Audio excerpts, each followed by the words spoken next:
ለዘመናት ስንመኝ የነበረው ነዳጅ የማውጣት ፍላጎታችንን ህልማችንን እውን የሚያደርገው ሪፋይነሪ በአንድ ወር ባነሰ ጊዜ ውስጥ ስራ ይጀምራል። በዚያው ሰሞን በቅርቡ የተፈራረምነው የማዳበሪያ ፋብሪካ ስራ ይጀምራል። ሁሉን አካታች የኢኮኖሚክ ስርዓት ለመዘርጋት ብዝሃ ዘርፍ የሆነ የኢኮኖሚክ ሴክተር ለማነቃቃት የምናደርገው ጥረት ውስጥ የግብርና ሴክተር ያለው ሚና ከፍተኛ ነው። ይህ ሚና ግን ዋናው ግብአቱ ማዳበሪያ ከውጭ ስለሚገባ መግዛቱም ማጓጓዙም ማድረሱም በጣም ከፍተኛ ችግር ስላለበት ማምረት የሚገባ ልክ እንዳናመርት በተወሰነ ደረጃ ጫና ነበረው። ያንን ጫና ለመቅረፍ በሀገር ውስጥ ማምረትና በሎካል ከረንሲ መግዛት መቻል የኢትዮጵያን አርሶ አደሮች የረጅም ጊዜ ጥያቄ የሚመልስ ጉዳይ ነው።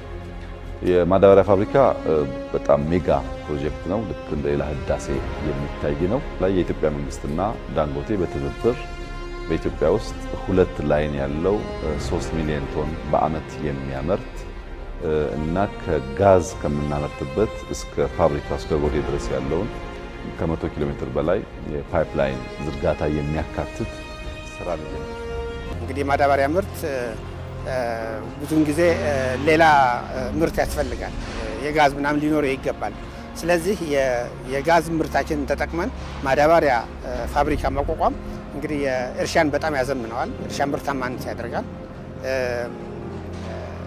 በአጠቃላይ የገበሬው ኑሮ ይሻሻላል። ከዛ ደግሞ ከውጭ የምናስመጣው ማዳበሪያ ደግሞ በጣም ብዛት አለው ከ1.5 ሚሊዮን በላይ ነው እና ያንን ደግሞ ያስቀራል። ስለዚህ የውጭ ምንዛሪ ያስገኛል። ለሀገር ምርታማነት ፉድ ሴኩሪቲን ኢትዮጵያ የተሟላ ለማድረግ በጣም ከፍተኛ ጠቀሜታ ያለው የማዳበሪያ ፕላንት ነው።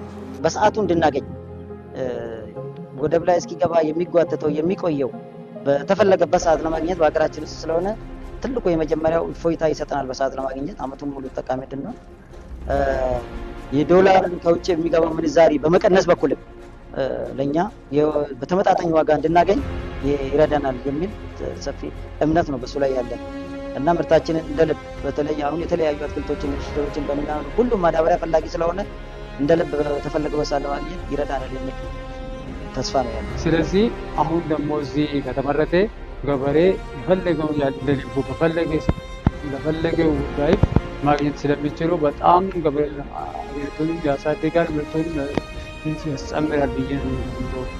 አይተናል። ሰርቶን እንደሚያሳይም አይተናል። በአባይም አይተናል።